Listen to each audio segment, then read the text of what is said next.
February, it's gone, it's over, it's past. It was brief, I will say that. So I'll go ahead and give a rundown of the pairs I managed to get on foot, because we know I don't necessarily go a whole lot of places, and I also work from home, but we know I leave the house for the movie, so I'll run down the videos. I had a chance to see not all of what I might have thought I would have seen, to be quite honest with you, but nonetheless, let's run those down. And just know I appreciate any video you guys tuned into during the month of February, whether it was a long form video, but I'm trying to still make those short, or an actual short itself, dabbling and playing around with adding the food shorts in just when I choose to, you know, indulge or have fun with some of my favorite foods or foods I'm trying. So you guys can check those out, whether it was the Pizza Hut melt or the cookies from Night Owl Cookies, or you likely will have seen one for Insomnia cookies, and I absolutely love that, and it's only 5 minutes for me, so just know that will be a staple treat to really enjoy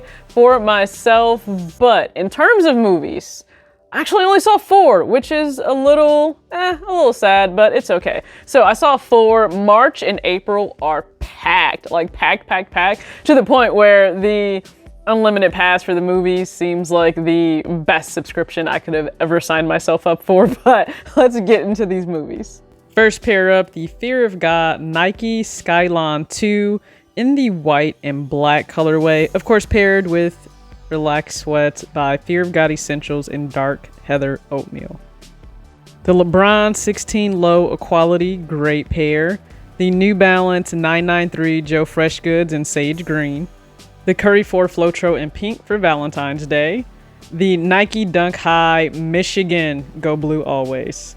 The women's exclusive Jordan 1 High Denim, and the Fear of God Converse Skid Grip. I'm sure you all forgot about that. And then finally, the Joe Freshgoods 9060 in Penny Cookie Pink for my trip to Insomnia Cookies to experience them for the very first time. I loved everything about it. I promise you I will be back. So I saw Fear, and not to be confused with an older movie that had William Peterson and Mark Wahlberg in it. No, that was great. Like, that Fear is still one of the best movies, and it's really a cautionary tale to young women to listen to your parents when it comes to men. If they don't care for them, there's usually a really good reason why. No, this Fear was different, and I give it, honestly, this was bad. Like, 5 out of 10 bad. It was bad. So Fear is about a writer. He takes his girlfriend out to like a countryside estate to surprise her for her birthday and celebrate. And he's invited all of their mutual friends. So her friends, his friends, all the friends are together at this estate. And of course there is something sinister there that feeds on their fear, but no, just don't watch it. This is like a Tubi movie that you would watch. No offense to the actors that are in this. Terrence J looked great. He looked amazing. He was quite handsome in this movie. And T.I. is in it, and you have Tommy from Power that's in it. But yeah, it was it's a no. Like, I was just wondering why that's what they chose to go with. So Fear was definitely a solid 5 out of 10. Magic Mike. Ladies, listen, within the first 10 minutes, it gives everything you needed to give in a Magic Mike movie, okay? It also will have you looking at 40-year-olds and asking them to step it up, because Mike, or he is, yeah, he's 40.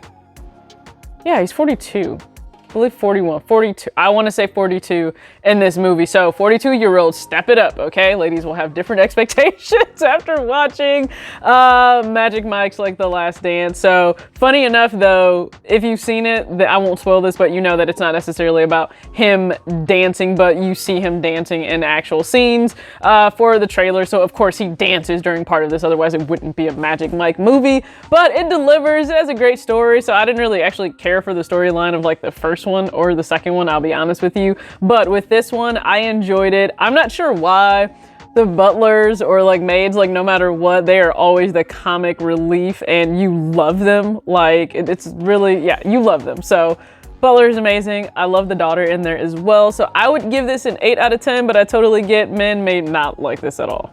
This movie you likely didn't hear about, and that's a good thing. Consecration, it's like a 4 out of 10. I'm just gonna be honest with you. It's like a 4 out of 10. It's a movie about possession, but It was very slow moving, and thank goodness I had half of my Red Robin to eat while I was in there, and that just kind of satisfied me because, again, it just didn't do a whole lot. And I'm not saying that the movie, like the acting was terrible or anything. That was all rather good. It was just a very slow possession-based movie, so not something, again, that I don't think a lot of people should even pay to go see in theaters. And I'll be honest with you, I don't think it released a whole lot of places, if that tells you anything. I think it might have been like a limited release film to theaters, but yeah, it's bad. I give it a 4 out of 10. Finally, Ant-Man. I know some people feel really just burned out on Marvel and they think like this phase of Marvel is just not enjoyable and you don't want to participate in it, and you don't have to. You're just likely gonna be a little confused when the next phase comes out.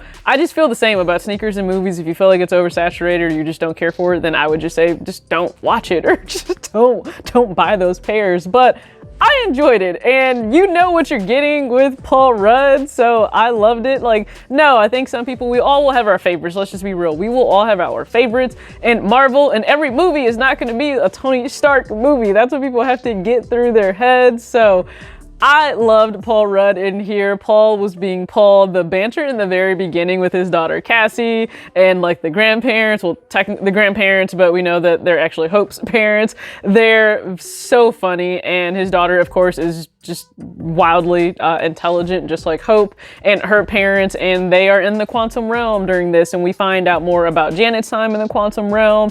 And Kang was like, what an entrance for Kang. I can't wait to see more of him just within the various movies, but I'm also really excited for new Guardians of the Galaxy because like Groot is just, I love Groot. So I'm excited for that, but I would personally give this an 8 out of 10. This is me personally. You may not have liked Ant-Man, and that is okay, but that's all I got for the rundown of just movies I've seen. So pretty much kicks and flicks. That's just kind of, I guess, what I'm gonna name this.